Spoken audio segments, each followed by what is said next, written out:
3 Toyota Tacoma mods you should have the dealership install.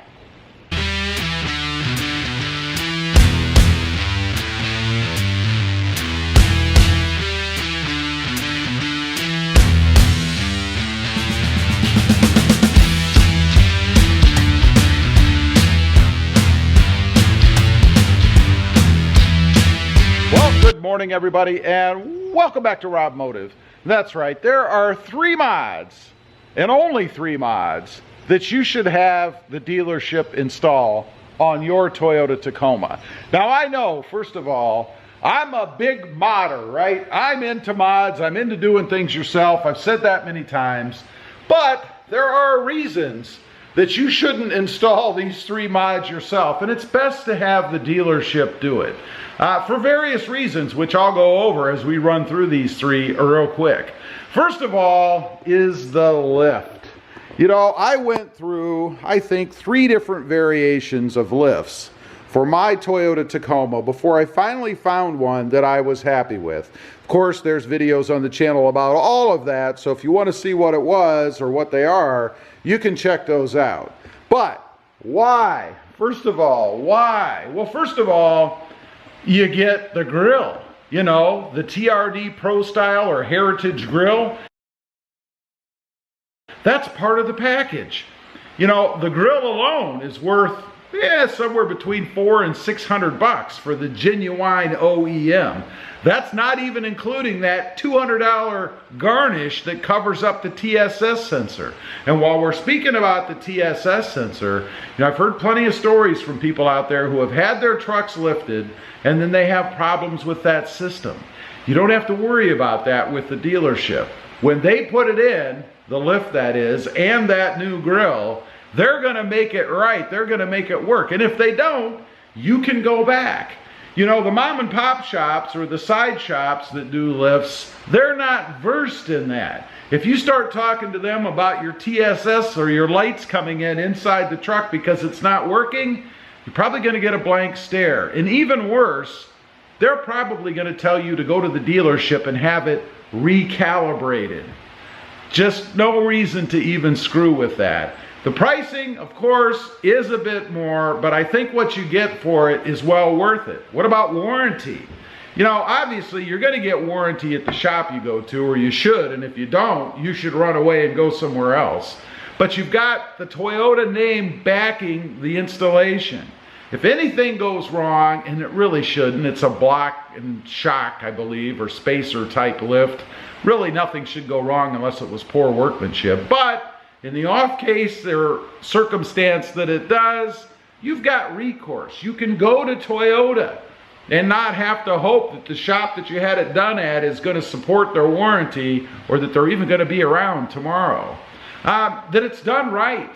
You know, Toyota has a procedure. This thing has been engineered for the truck. You can rest assured that they're going to do it right. They don't want the liability of putting a lift on a brand new truck or even your used truck and having trouble with it. It's OEM, and that is going to be good for resale as well.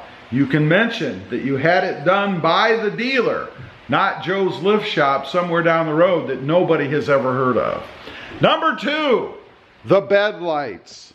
Now, some of these also have to do with convenience and money, right? When I spec'd this truck out, when I built it and bought it, one of the things that came up was the bed light. Obviously there are 2, one on each side. They are LEDs. I looked at the cost, and I believe the cost to do those was somewhere in the $180, $200 range, something like that.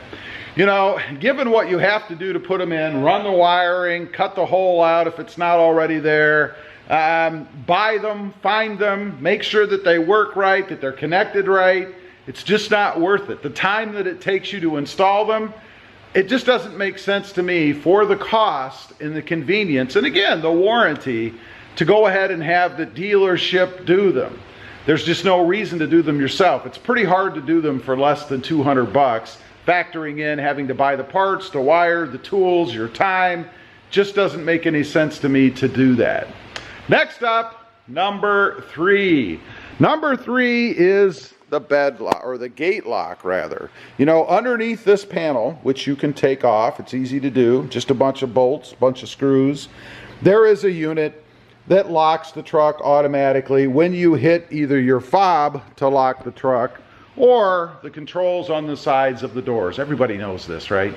Much, much easier to just have the dealership do it. And again, it's not a high dollar item. You know, I think at some point, and this is what I did when I was speccing out the truck, and this is the advice I would give you, I guess, if you're in the process of maybe building a truck, ordering one, speccing it out, all that kind of thing, is to look at what the cost of having it done after the fact will be. Obviously, you're going to have to shell out more money to have it done when you buy the truck.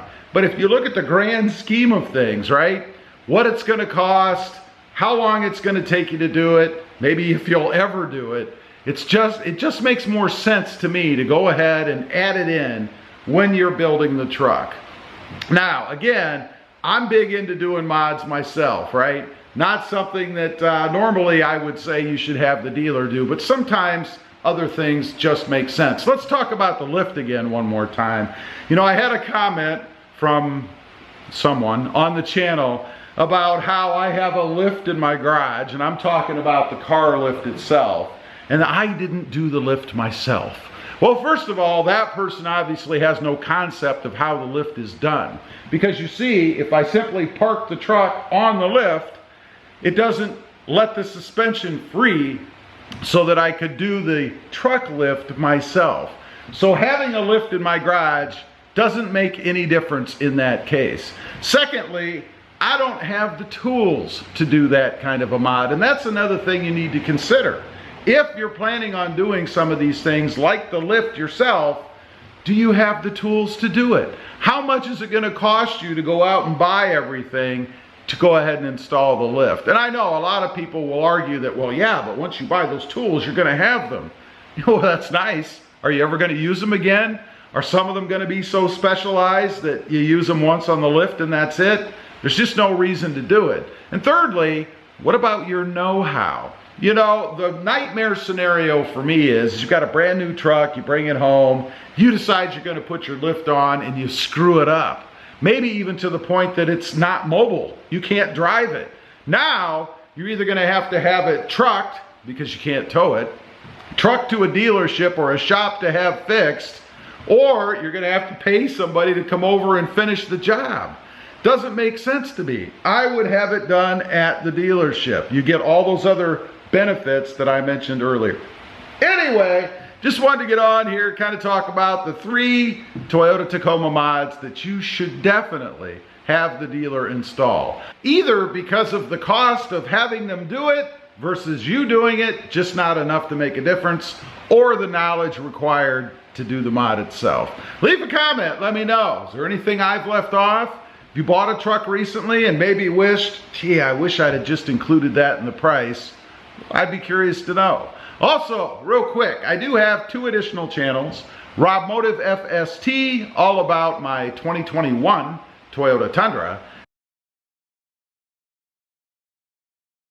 And Robmotive JT, all about my 2020 Jeep Gladiator.